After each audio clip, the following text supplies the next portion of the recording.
హైదరాబాద్లోని చెర్లపల్లి పారిశ్రామిక వాడలో భారీ అగ్ని ప్రమాదం జరిగింది.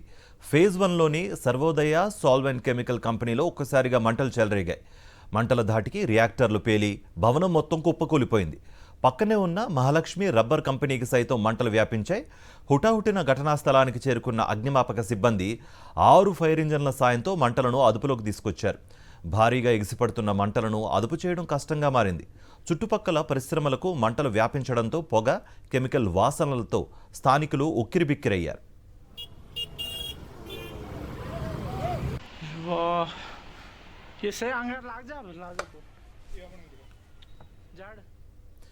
ప్రమాదం గురించి తెలుసుకున్న రాచకొండ కమిషనర్ సుధీర్ బాబు ఘటనా స్థలానికి పరిశీలించారు.